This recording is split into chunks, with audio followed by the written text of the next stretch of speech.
Everyone. Thank you so much for tuning in today on our virtual speaker series. We have a great one here for you today with Dr. Cecelia Martin.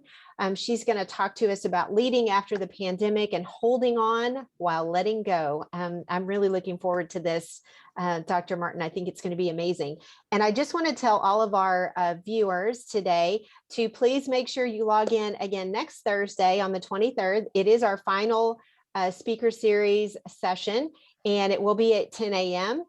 We are going to be talking about networking etiquette, and I'll be doing that presentation. I'm Dawn Candy, and I am your WISE conference coordinator as well. I will be talking about etiquette, whether it's on Zoom or in person. And I know a lot of us are feeling socially awkward now that we're kind of phasing back into the in-person. And so I just want to help you guys feel a little more comfortable as we go forward. I look forward to seeing all of you on September the 29th on a Wednesday from 9 to 3 at St. Simon and Jude Catholic Parish in their event center. That's the plan. We will be there. We've got exhibitors in our Whova app here, so please visit their booth. And then also make sure you go and visit their booth in person on the day of the conference, and tell your friends about it. They still have time to purchase tickets to be able to view these virtual speaker series. We are recording them, and so we'll be putting them in the Whova app. They'll have access to those, and then they can come in person and join you for lunch that day and for all the great speakers we have. So I'm going to get started. Dr. Cecelia Martin specializes in building effective teams by intersecting leadership principles with educational best practices. She cultivates leaders to be intentional about their work, mission, vision, or cause. Dr. Martin is an international speaker. She's a best-selling author, a leadership coach, an educator, a mentor, and a friend of mine. Welcome, Dr. Martin. We are so happy to have you here and looking forward to your presentation. Good morning. Good morning. Thank you so much for having me. I'm actually very excited to talk about this. You know, the pandemic came in like a wrecking ball, and if leadership wasn't complicated enough, we had to think more broadly. Things were more intense. But I think that as entrepreneurs, as women leaders, we can actually continue to be successful if we know what to hold on to and what to let go of. So women entrepreneurs during the pandemic, again, they were disproportionately affected by the business closures. The data shows us that women were 30% less likely to even get a business loan or have access to credit. Women in industry were typically their businesses were a little younger. They were less robust than their male counterparts. And so when the pandemic came, the world kind of shut down, and it really, really affected female entrepreneurs in a way that was extraordinary than any other businesses. Women businesses are typically smaller. Unfortunately, they're typically the youngest. As we know, many of our male counterparts have been in business for some time. Women are sort of making their mark in the world. And for that reason, we're also going to look at some of the good things that the pandemic brought us as women leaders. However, women in general, whether they are working in industry or leading in industry, they had to also juggle with childcare. Unfortunately, today's society, things haven't changed much where women are the primary caretakers, and there's absolutely nothing wrong with that. But in a general census, when the pandemic came into play, there were fewer men actually having to choose whether or not to continue their business, having to choose whether or not to work from home, than many of the women who are leading businesses in entrepreneurship. So we've always had to do that work-life balance. But for that reason, if you know what to hold on to and what to let go of, we actually can still be very successful. So what are we holding on to? Primarily, we're holding on to our core values. You have to remember what works. There are certain things that we know works in business and entrepreneurship through every peak and valley. And I really want you to think about that today. What worked at the beginning of your business, what worked in the middle through the ups and downs, and what's actually working today on the other side of this extraordinary event in our society. Hold on to those things. If you have a moment and you have a pen and paper, write down the first thing that comes to mind that you know works for you and your business. The other thing is client relationships. Now, women are typically very nurturing and social. We know that those client relationships are key. Some of the businesses failed during the pandemic because they did not work their client relationships. They didn't immediately connect to those tried and true clients who have been loyal, who have been consistent. So remember, no matter what business or what business you're running, what line of work you're in, your clients are still the priority, no matter what's happening. And so we're going to look at a little bit later in this presentation, sort of the lack of communication that really hurt some of the businesses.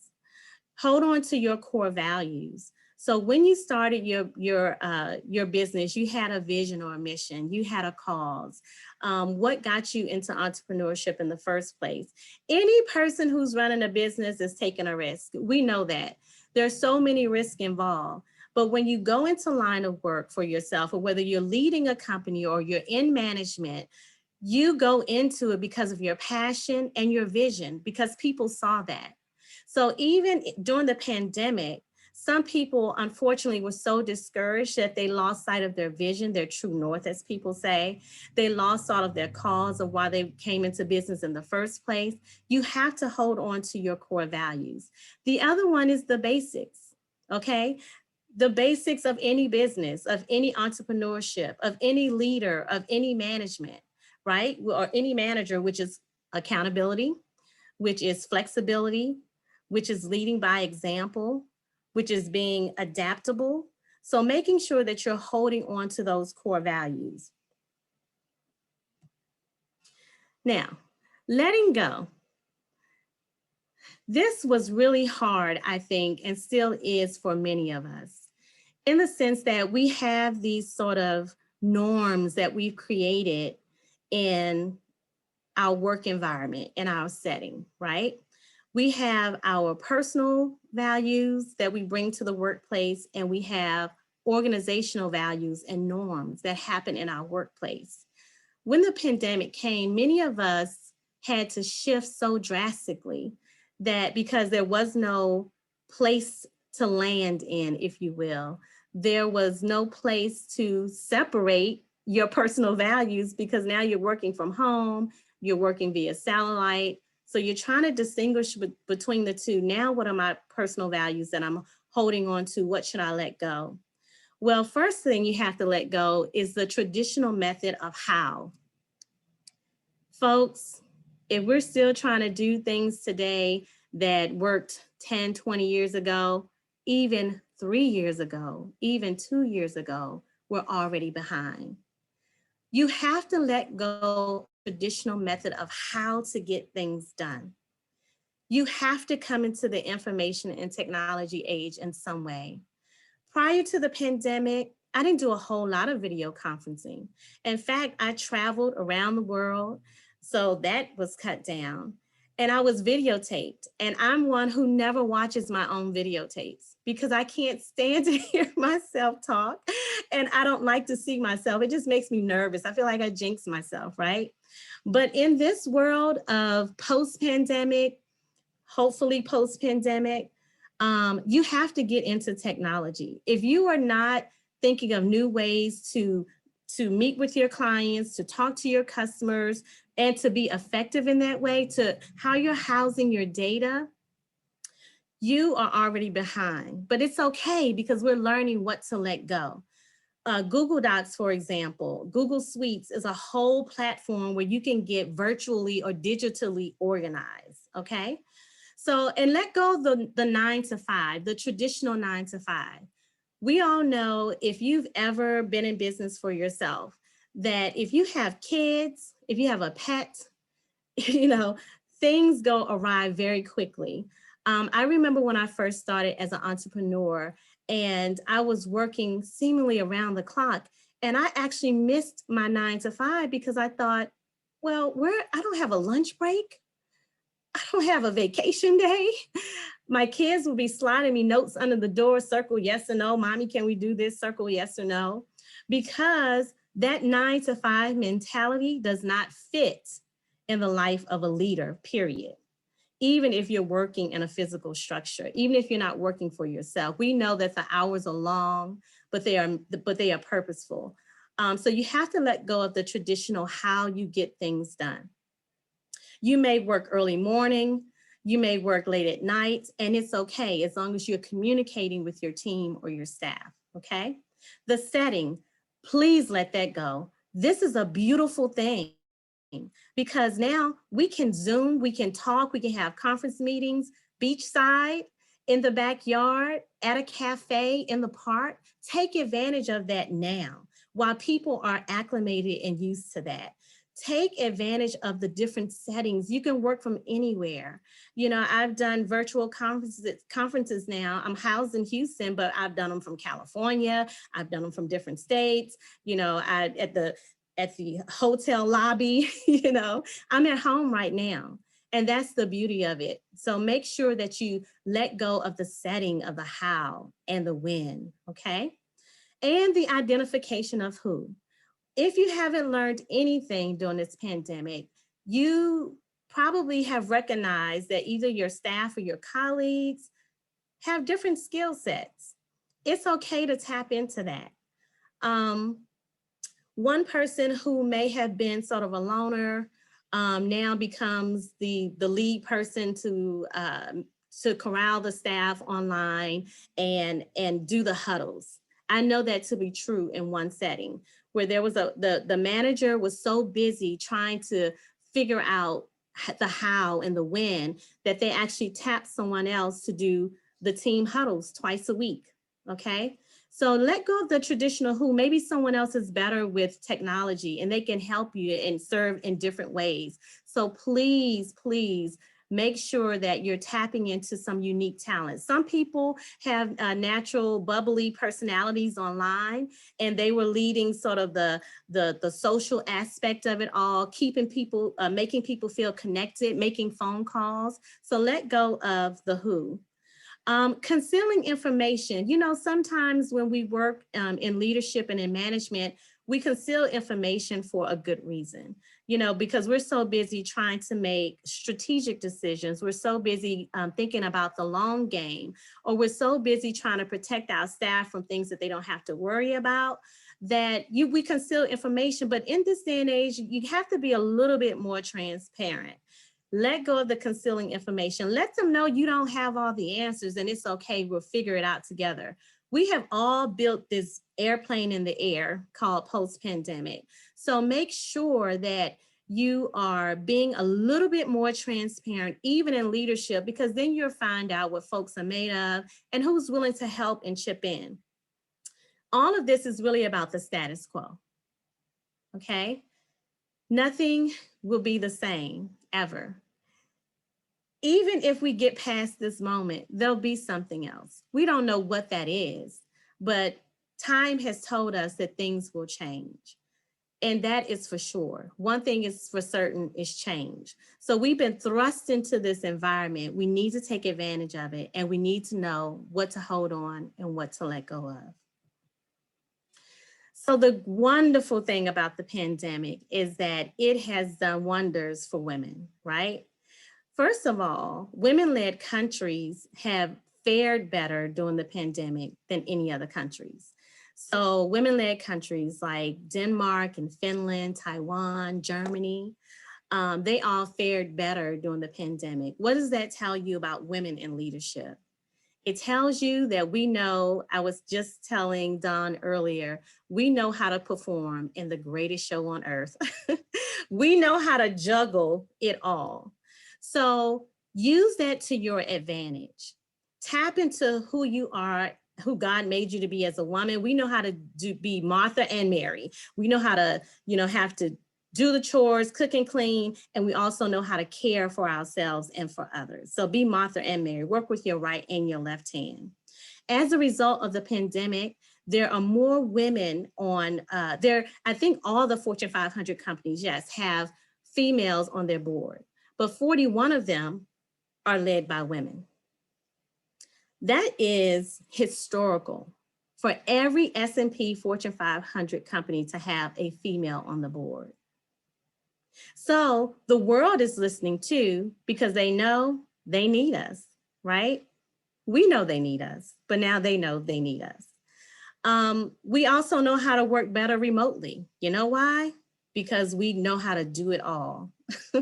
We know how to bring home the bacon, fry it up in the pan. You know the song, right? We know how to take care of our family at the same time. We know how to deal with competing priorities. So make that work to your advantage. Also, make sure you're respecting differences. What I mean by that is now that we're sort of in this hybrid mode of exposing ourselves in different ways, be more considerate and respectful of other people's differences. So, you know, they have the virtual blurred out backgrounds for a reason. Some people are, you know, don't want people to look into their personal home, and that's okay. And if you see people's personal homes, don't make judgment calls about that. Don't make a judgment call that they are sitting next to the pool online, as long as they're working, right? The thing is to get the job done. You can still have your performance measures and your outcome measures and making sure that you're holding people to their foot to the fire for tight deadlines, but don't make judgment calls. Be respectful about how people have learned to adjust, okay? So respect other people's differences. The other thing is think of new business strategies. That's what COVID has forced us to be more innovative than we've ever been before, more creative than we've ever been before. And don't be afraid to take those risks. The only way you'll know whether or not it works is to just try it, okay? Don't forget to invite new business strategies and to reset your priorities. So what was important before may look differently now, and it may look differently moving forward. Let go of those things that just don't matter, okay? And it sounds crazy, but even when I started developing a home office, you know, I had to let go of what that would look like. You know, what am I gonna do? Break out a wall, you know, create, you know, bookshelves everywhere. That's just not gonna work. I'm gonna have to get over the fact that I have stuff written on napkins. I have stuff written on the back of mail. I have mail on the floor. Don't touch my stuff. It's an organized mess, okay? So make sure you go ahead and reset your priorities, because that doesn't matter. What matters is that you find a way to press forward and keep moving and stay strong and keep revenue flowing. The other thing is to remember is that yesterday is gone. Again, what life was like, what business was like prior to COVID, it's just going to never be the same, especially those who have learned how to work remotely and who've learned how to connect to clients digitally. I can't express that enough. Trust me, it's a learning curve for all of us, but the only way to know is to try. Google stuff on YouTube and learn things step by step so you can remain relevant. You don't want to get stuck in the past to the point that you can't be as productive because you haven't tried something digital, something in technology to move forward. Trust your gut and your employees. This is huge, because when we're working, you know, the pandemic has told us that you just have to trust that people are going to get the job done. And every leader knows that you need to tap into the expertise of your staff. Again, that may take some reshuffling of people and reshuffling of priorities. But remember, you're quarterbacking the work. You have to remain steady as a coach. You have to know who's effective on what end, in what position, in what role, and shift. It's okay to shift. Listen to your employees. Now, listen to your colleagues. Listen to other leaders. What I found is during the pandemic, a lot of people just need to talk. If you're like me, I've worked on this over the years, but when I get into the zone and I'm in a business mode, sometimes I'm like, okay, I don't want to talk about your pet right now, or okay, that's great. I want to hear about your birthday party later, but let's stay focused on, the work at hand. But that isn't always effective. It's not effective now. And it's okay that people want to talk. That's building relationships in a different way. So learn to listen, learn to hear what they're not saying. Some people are so overwhelmed, or was so overwhelmed working from home, that they really needed to just talk about other things other than business. And that's okay. Schedule your virtual happy hours. All right. We had one before, and there were some people in the happy hour, we told them to bring their food and a drink. Some people didn't drink, but they had a glass of cranberry juice, right? Just to fit in. Nobody knew it wasn't wine. So have a virtual happy hour once in a while. But whatever you do, be consistent. Remain consistent with your staff in your hybrid mode, in your in-person mode. Have some consistencies that they can count on, some norms that they can count on of this is how we do it. Listen so they know that you care. Listen about their concerns, and what they're contending with, especially as women leaders, because we know that many women are juggling home life as well as their business life. So make sure you're being a good listener. Be inclusive and watch the nonverbal cues. So what we've learned in the pandemic is that by working virtually or having communications, you have to stay alert. You can't come sleepy and sort of nodding, or, someone can tell if you're just like the facial expressions, right? So watch your nonverbal cues, because as leaders, we are setting the stage. As leaders, we are setting the tone. So watch your nonverbal cues. Yesterday is gone. Everybody is watching everything.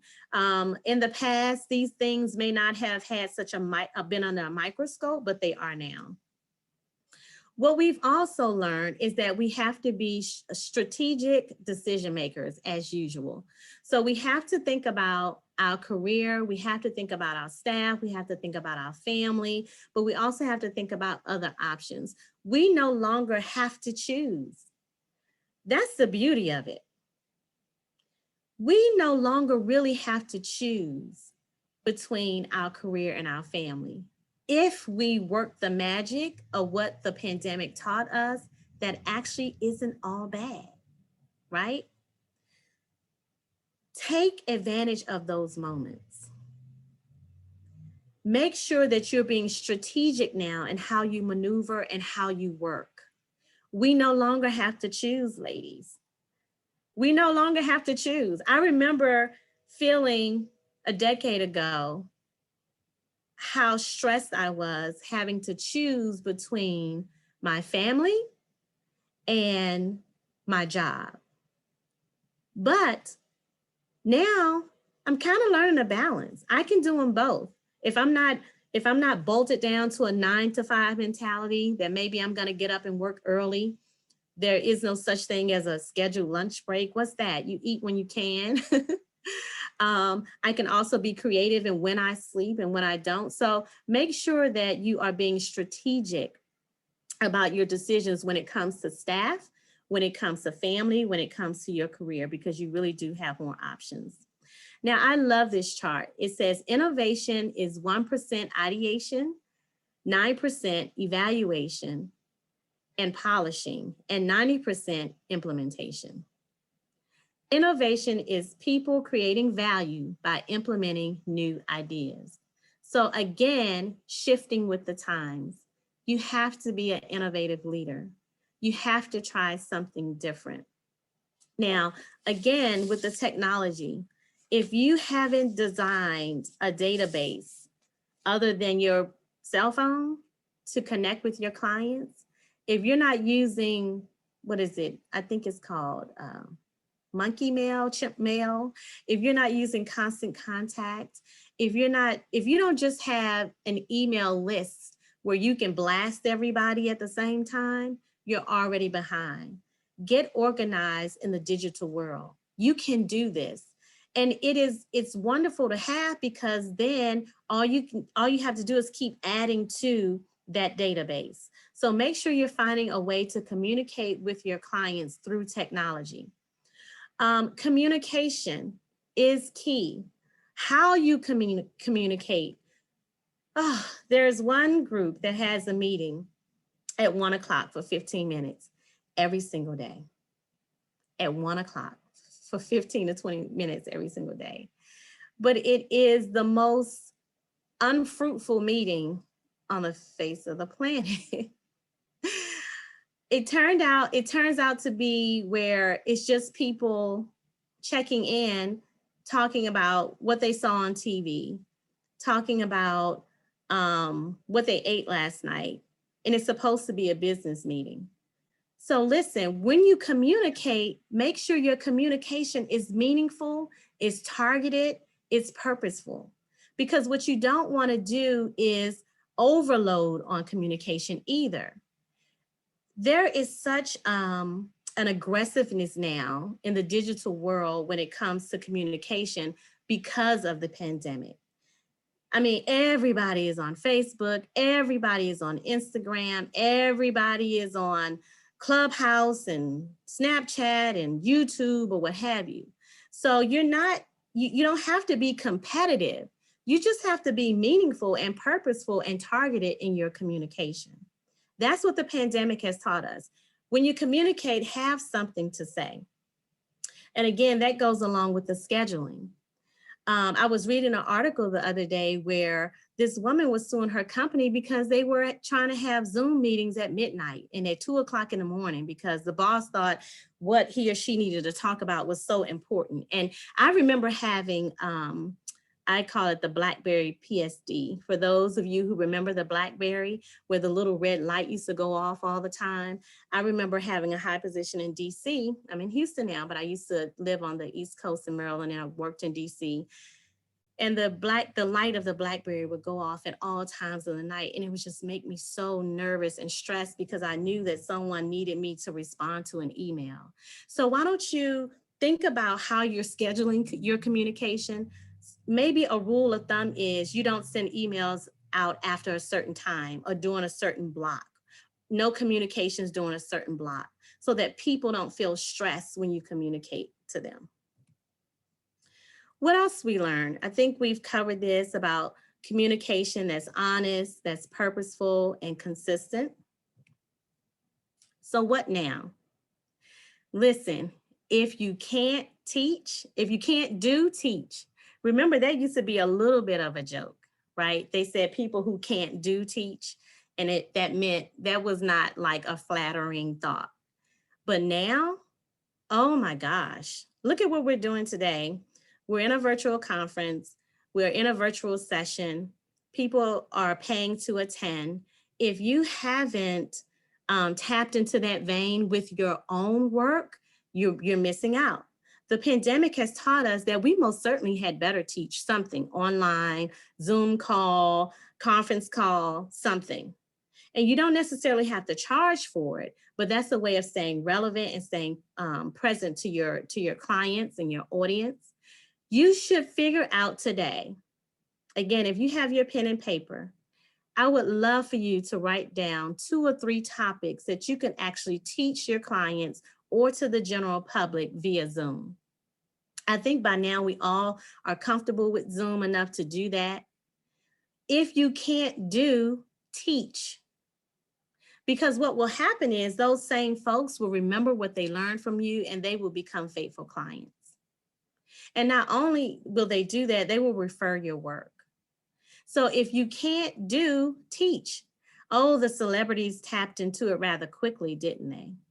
With the master classes, with the special sessions, and you just can't ever make assumptions about what people feel is important. Because everybody is pushed into the digital world, there is an audience for you now that may not have been there before. Don't compare yourself to anyone else. Just do it your way until you get the hang of it. You know, it's funny. I was telling my oldest daughter that I had a friend from high school who started a new business. And online, she had some celebrities to give her a shout out. And I thought, wow, okay. I didn't know she knew, I think her name is Tamar. I can't remember Tamar's last name. And I was like, wow, I didn't know she knew Anthony Anderson from Blackish. What?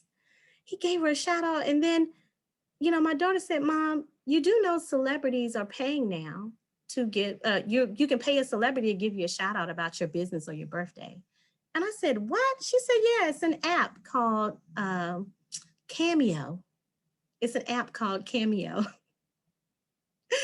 So literally you can go on the app called Cameo and you can pay a celebrity. They have all different types, from football players to actors and actresses to musicians. Now, you may not find a Beyonce or a Bruno Mars on there because, they are extraordinary in their own right. But you will find some very prominent celebrities on there who you pay a couple of $100 and they'll give you a 30-second shout out. You write a script. Hey, they're running a business. They're actors. They're not lying. They said, you send me the script and I will, this is what I'll say. So again, don't compare yourself to anybody else because everybody is getting in the game the best way they can. I'm trying to encourage you to figure out what will work for your business, right? What can you do to add value to someone else and to your own business? The pandemic has taught us we have to be creative and innovative. So trust me when I say everybody, even actors, one actor made, I think he was an actor from The Office, made $10 million this year alone just from 30-second shout outs. That is extraordinary. And you know what he said? I'm an actor. This is my business. So if you can't do, find what you can teach. Find your own masterclass and do it. And don't let it go, because now today you can pre-record them. You can do webinars. You can have people register and pay. Make sure you find what works for you. Become more efficient. Again, what I'm talking about really is being discovery driven. So finding these little niches that only you have. There are people now who are doing gardening classes, who are telling you how to develop flowers. This one lady who owned a floral business, who had been in business for over a decade, when the pandemic hit and came through again like a wrecking ball, she lost 60% of her revenue and clients. 60%. So what does that tell you? A lot of female-owned business as well, statistically, depend on foot traffic. So our businesses are so service-driven. Our businesses are so relational that we actually depend on foot traffic. We actually depend on in-person services and verbal communication. But we don't need to stay there. We need to maximize on that.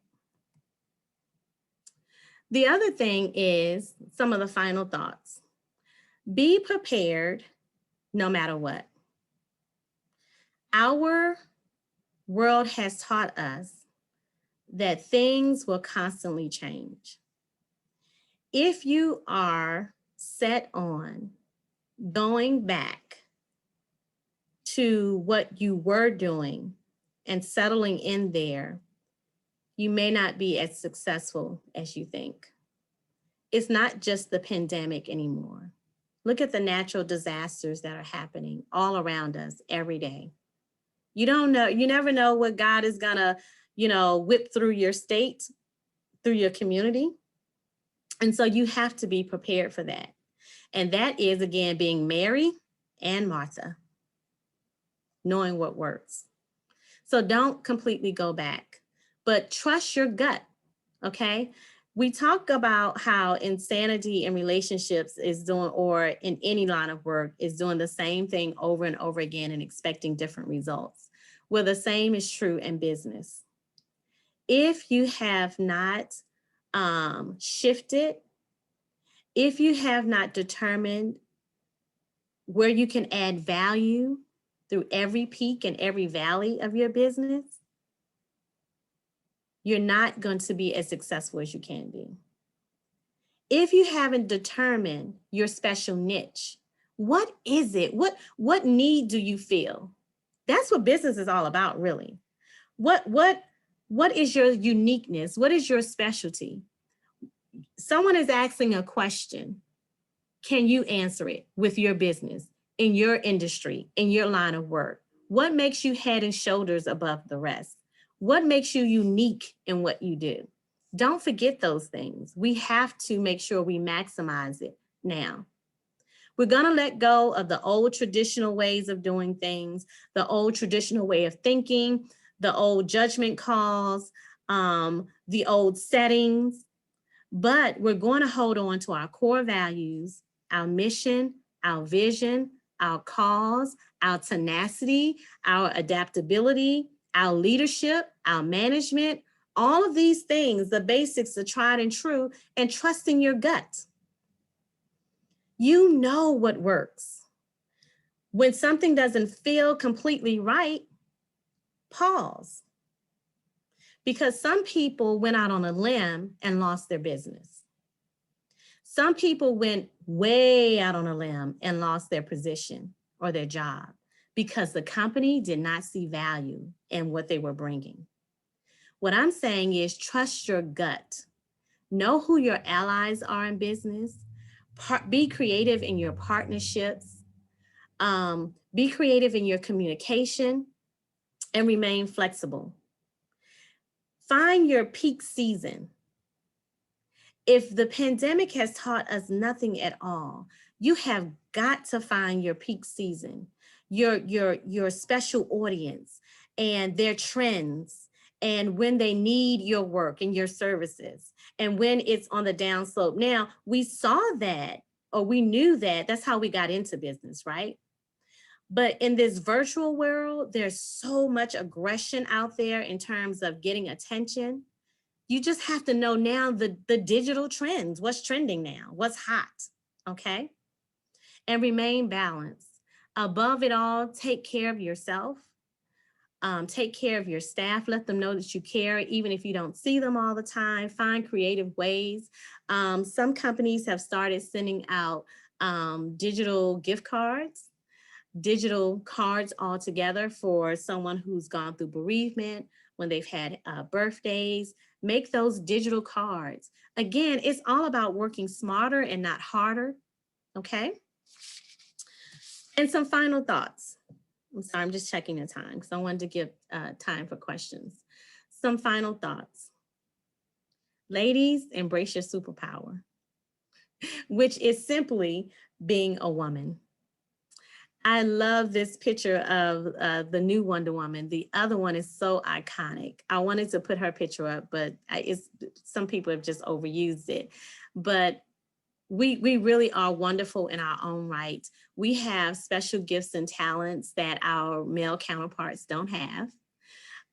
We have an intuition and a discernment and a level of patience and long suffering that our male counterparts don't have.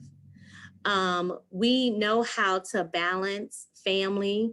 We know how to balance the needs of staff that may extend outside of the business realm. We know how to give grace in those areas. We know how to meet the needs of our clients while at the same time letting them know that you care. So please make sure you tap into all of that as your superpower, because I'm telling you, if you learn to hold on to what's key, if you learn to hold on to what's critical, if you learn the peaks and valleys, you will remain successful. On the same token, if you don't let go, you're just shooting yourself in the foot. And I know none of us are doing that. That's why we're here today talking about this. So I wanted to give a little time for a few questions for any who have some. Okay, thank you, Dr. Martin. This was so interesting and so timely, I believe. So you guys that are on the call, if you have a question, if you would type it into the question and answer section And I'll wait a couple of minutes to check that and just see. But I do want to, there was a couple things that you said, Dr. Martin, that really resonated with me about, change is inevitable, right? And so when the pandemic Yes. hit, we all had to figure out new business strategies, as you mentioned, Yes. and really the word pivot, I believe, was overused. Yes. I Gosh, don't know about yes. you, but I got so tired of hearing that word. And I also felt like it was not a positive word, it just didn't have a Yes. positive connotation. And Yes. so for me, in my mindset, I shifted to repositioning. I had to Yes. reposition. So Yes. I want to thank you for Yes. pointing, excuse me, Well, pointing that and out. the reason why, and to me, the reason why pivot isn't a good word, because I was in the military, so that totally infers a change in direction. Mhm. And you don't necessarily have to change direction. You just have to be able to shift, but plow ahead. So pivoting means that could also mean that you're distracted, right? You're running around trying to figure out, oh, I should try this, I should try that. No, you need to pause and you need to concentrate and focus and say, okay, I'm still going to continue in this direction, but this is how I'm going to do it differently. Mhm. Okay.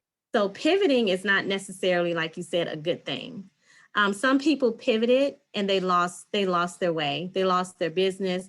They couldn't understand their cause and vision anymore, why they got started in the first place. So we don't want you to pivot. We want you to stay in your lane, but learn how to gather new techniques and strategies as you plow forward. Mhm. So I like that. That's perfect. So one question that we had was, as we are all leaders on this call, and many of us that attend the WISE conference every year, one of your points was talking about balance. And the question is, how do we maintain that balance as a leader when you can't be friends with your employees, if you know what I mean. Right. It's you. And Yeah. so Yeah. what would you suggest as far as in a leadership position, looking for that balance and that opportunity to maybe brainstorming, just getting a little bit of relief, I think, from your business? Do you Yeah. have some suggestions on that? Yeah. Well, so one thing is that, we really can't be chums and buddies with our employees, right?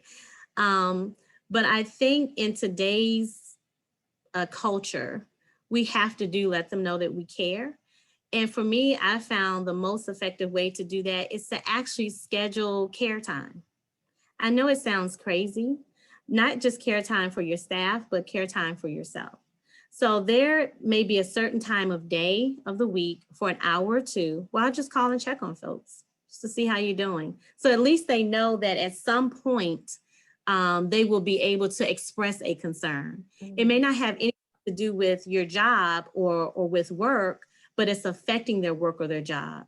I Mhm. mean, the reality of it is if we have a staffer whose mom is ill or a staffer who have children at home and they're juggling, we want them to know that we acknowledge and care about that. Is there any way that I can help you so that you can be more effective at work? Right. Um, but you can't do that every day. But if they know there's a scheduled care time, that's Mhm. what I call it. Want to call it something else or nothing at all, just make sure you schedule time to contact your staff and employees about non-work issues, right? Right. Um, the other thing is that you have to schedule that for yourself as a leader. I mean, it is crucial that you unplug. If you don't unplug, you will burn out quickly, especially as a woman, because we are doing it all. I mean, my kids are home today.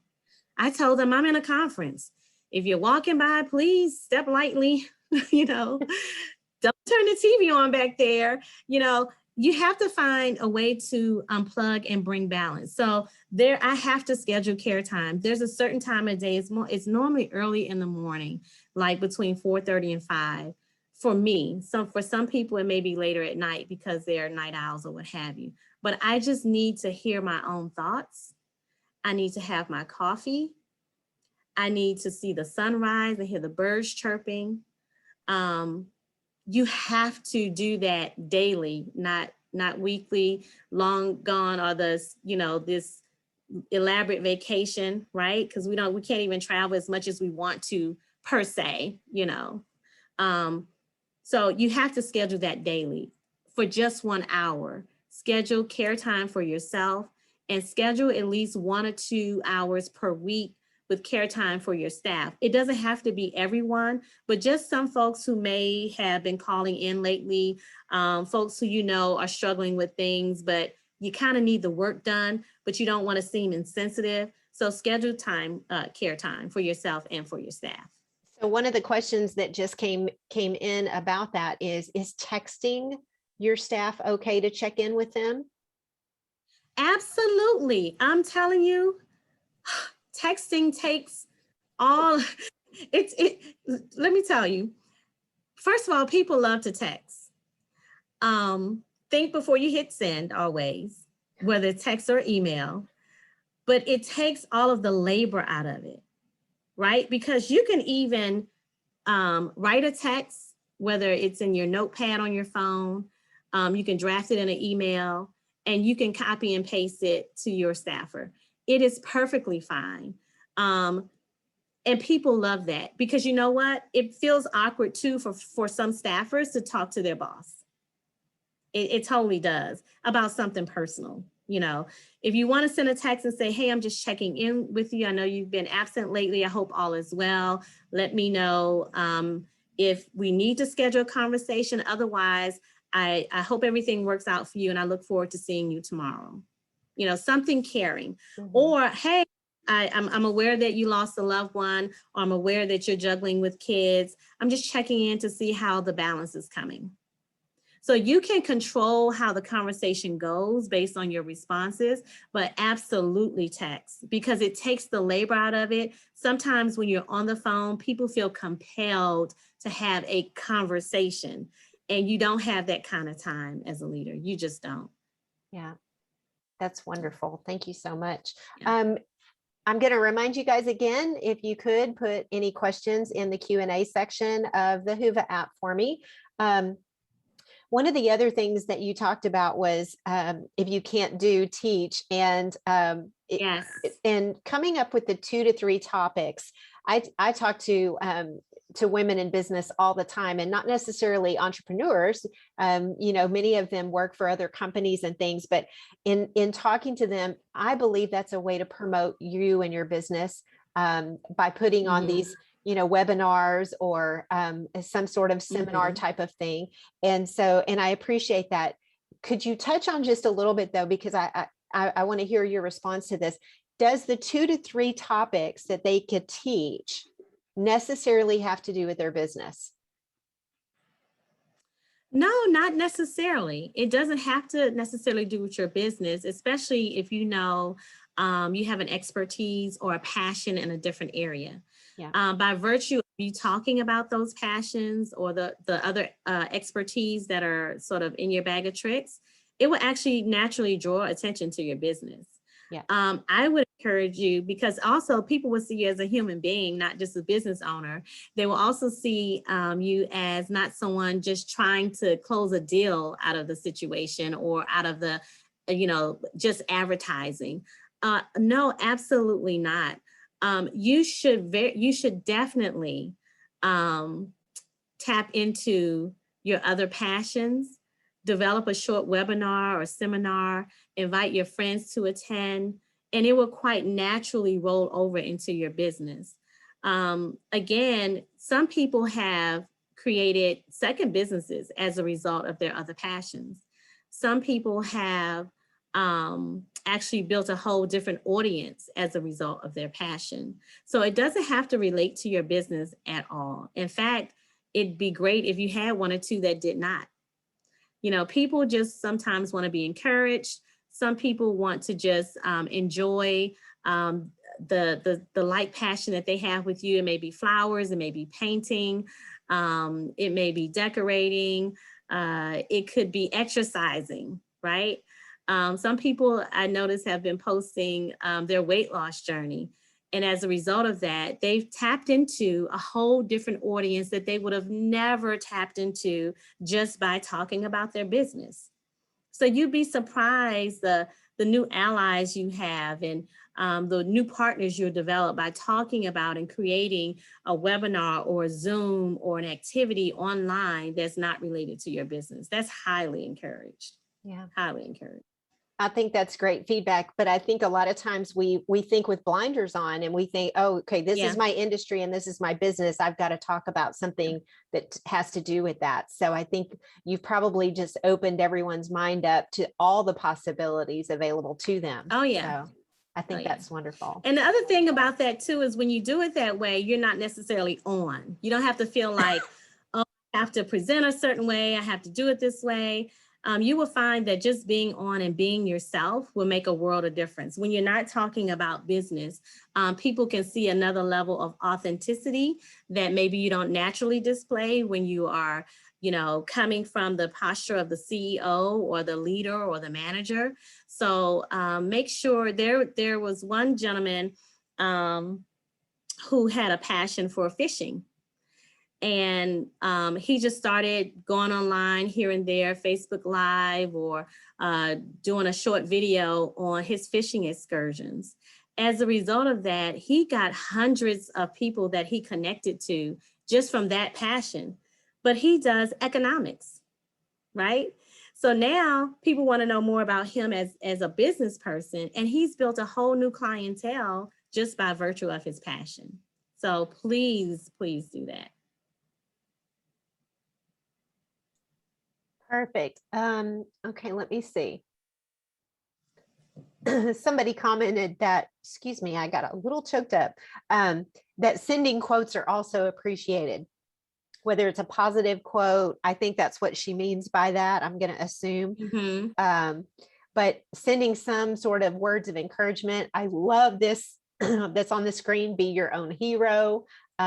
You know, a lot of times as women, we don't think that we're heroes in anybody's eyes. And I love that because it all starts with us, right? Yes. Yeah. Yes, absolutely. I am on a group text where this lady, she sends a quote every day. And it's amazing because that's her thing. And it's so encouraging to me. And I don't always read all of them every day, but most of the time I am glancing at them. And when I do, it's something that I really needed to hear that was encouraging to me. So absolutely, you can send quotes, you can send a general message, you can send something of encouragement. You can send a short advertisement. There's so many different things that you can do now via text. But yes, people love the quotes. They love them on Instagram, especially Instagram is sort of designed for quotes. They post them on Facebook, but Facebook isn't necessarily the best platform for quotes. However, on Instagram, in a text, absolutely. And there are people who are now, they do it on a regular basis. Yeah. Yeah. My husband is one of those, Dr. Martin. He posts a positive quote every morning on Facebook. And if he ever misses a day, somebody calls him, or he comes out a little bit later in the day, somebody will reach out and say, hey, are you okay? You know? Wow. So they look forward to it. He's got a following for that. So I just want to thank you so much for coming today. Sure. Oh, thank you for having me. I appreciate this very much. And everyone that attended, thank you guys as well. This will be, the recording will be placed on the Whova app, hopefully by the day of the conference, the in-person conference. That's what we're going to work towards. Dr. Cecelia Martin, great words of wisdom today. I love your positive attitude and just all the wonderful nuggets of knowledge that you shared with us. And I look forward to seeing you again soon. And thank you all for tuning in to us today.